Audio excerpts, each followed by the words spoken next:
una cifra que es preocupante, porque finalmente uno empieza a tocar su futuro económico para sobrellevar esta crisis que ha generado la pandemia en los bolsillos de miles de millones de peruanos. Le suelto una nomás y después vamos a profundizar sobre ellas.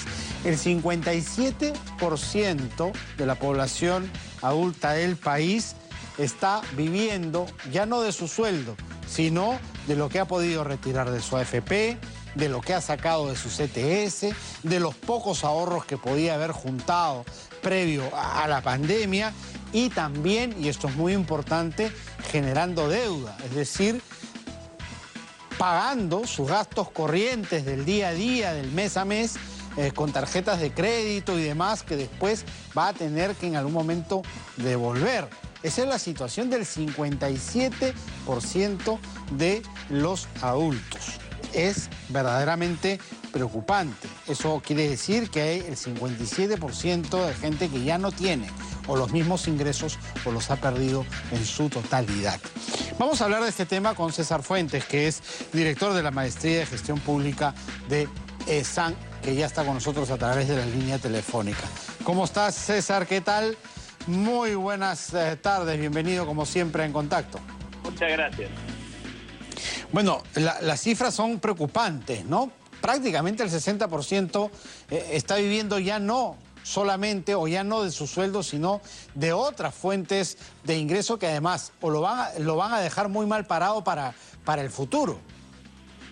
No, acuérdense que hay un tema que no hay que olvidar, es que mucho de esto es fundamentalmente consumo, ¿no? Si lo que tenemos nosotros es que lo que ha sido, diríamos, el transatlántico del Perú en los últimos años ha sido fundamentalmente, ¿cierto?, el consumo. ¿Y qué ha pasado? El consumo efectivamente es lo que está disminuyendo.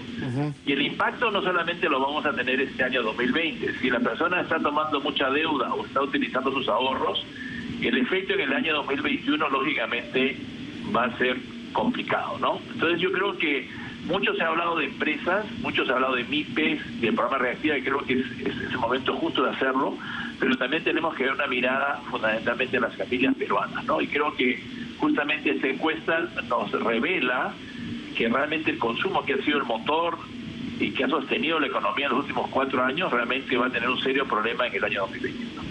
Perfecto. ¿Cómo disgregamos esta cifra del 57%? ¿A quién está afectando más? ¿A qué rango etario, por ejemplo? Bueno, fundamentalmente estamos hablando, ¿no es cierto?, lamentablemente los sectores más desposeídos, los que tienen, ¿no es cierto?, los sectores C y D son los más golpeados porque primero tienen niveles de ahorro menores, ¿no es cierto?, ese es un tema importante. También, lógicamente, acá quien estamos afectando a prácticamente casi todos los peruanos. Y más difícil quizá para los jóvenes por el tema que, acordémonos que están entrando al mercado laboral, ¿no? En una etapa muy difícil. Y lógicamente también hay que reconocer que históricamente los peruanos no tenemos muchos ahorros, ¿no? Es decir, el peruano promedio vive del día.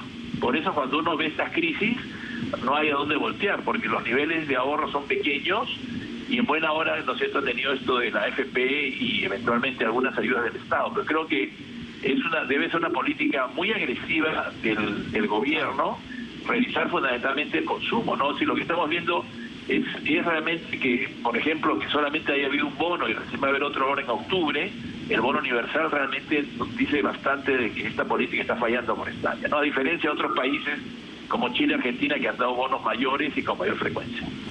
Claro, porque finalmente este bono, que incluso el primero, en su primera etapa, recién acaba de terminar de repartirse, es decir, hay gente que se ha pasado toda la pandemia sin recibir prácticamente un centavo, y lo ha recibido ahora en los últimos 2 meses, y este que también se planea que va a ir siendo repartido hasta diciembre, ¿no? Entonces también tenemos varios meses de no tener nada, lo que ha obligado a la gente, pues obviamente, a salir a buscársela entre tanto. Y acá el problema que tienes es que este es un bono familiar, ojo, no es un bono individual. Entonces son las familias de 3 o 4 personas que reciben 760 soles, que probablemente puede ayudar en un mes, pero ya tenemos 6 meses de pandemia y creo que ahí el MEF ha hecho, creo, demasiado ahorro en este tema, ¿no? Yo creo que tienen que ser mucho más agresivos y apoyarse también en un tema hoy día que es crucial, ¿no? Que la gente efectivamente se bancarice. Entonces yo creo que acá el gobierno podría matar dos pájaros de un tiro, ¿no? Es decir, bancarizar a la gente con ese sentido de urgencia, ya tendríamos a la gente bancarizada, y también importante, ¿no es cierto?, forzar a que realmente las MIPES y pymes hagan que estos salarios que de este grupo de personas también estén bancarizados. Entonces yo creo que la bancarización, que siempre ha sido un anhelo en el Perú y es crítico para realmente desarrollar el crédito en el mediano plazo, yo creo que es el momento de hacerlo ahorita, ¿no? Y creo que la situación lo amerita. Y en cuanto a las personas, ¿bancarizarse para qué? ¿De repente con el gancho de un reactiva familiar o algo así, que puedan tener acceso a... Te bancarizas y te respaldamos para que pidas, por ejemplo, un crédito o algo así? Exactamente, ese es el tema. Tú has señalado, no solamente te bancarizo para dar un salario o para darte una ayuda, te bancarizo también porque puedes conseguir créditos, te bancarizo porque otra cosa que se puede hacer también es asociar el banco, por ejemplo, al seguro, ¿no? El gran problema que tenemos, por ejemplo, con el SIS y con seguros en el Perú es que los pagos se hacen separados. Entonces yo creo que el gobierno tiene que pensar en un paquete que realmente atraiga al sector informal, es decir, por un lado bancarizarlos, por otro lado un seguro, ¿no es cierto? La idea de cobertura universal también hoy día tiene la urgencia por el caso del COVID, y creo que hoy día, ¿no?, los informales, que muchas veces han sido reticentes a bancarizarse porque justamente consideran que es caro y realmente poco útil, podría darse la posibilidad de que a través, ¿no es cierto?, de mayor cantidad de bancarización por un lado, y por otro lado, ¿no es cierto?, en el caso de que ellos puedan acceder a temas de seguro médico, por ejemplo, eso generaría que, diríamos, el escepticismo del sector informal frente a estos sectores, ¿no es cierto?, disminuya. Sí, me ha parecido muy importante esa idea, muy interesante de bancarizar con un gancho, ¿no? Te doy algo más. Pero lógico, exacto. Y a las MIPES es la oportunidad que tienen para justamente formalizar a sus trabajadores a través de el sueldo en depósito bancario, ¿no?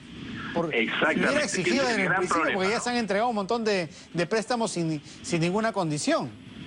Exacto. Y acá lo importante es que hoy día estamos perdiendo una oportunidad única de bancarizar a las MIPES y de bancarizar a los trabajadores de las MIPES. Hay esta idea mal entendida, una visión un poco paternalista, ¿no es cierto?, de que como son muy chiquititos, no pueden hacer el trámite de que sus trabajadores vayan pues a recibir su salario por una cuenta, pero yo creo que ya es el momento, ¿no? Claro. Yo creo que hoy día la experiencia de este año ha dicho que al no tener esto, realmente la posibilidad que les llegue a los más desposeídos ha sido dificultosa, ¿no? Por eso que tú, como justamente indicas, ha habido meses que la gente recién ha podido recibir el primer bono, y eso significa simplemente porque no tiene una cuenta. En otros países, en España, en Estados Unidos, esto es inmediato porque más del 90 o 100% de la población está bancarizada. En Chile mismo, 75% de los adultos están bancarizados. Entonces yo creo que es un sentido de urgencia que hay que tener para que justamente las políticas públicas en esas dos áreas sean mucho más eficientes. Efectivas, exactamente. Muchísimas gracias, César, por estar con nosotros y por estos aportes que esperemos sean escuchados. Encantado, muchas gracias. César Fuentes, director de la Maestría de Gestión Pública de SAN, ha estado con nosotros. Cerramos así nuestro bloque económico.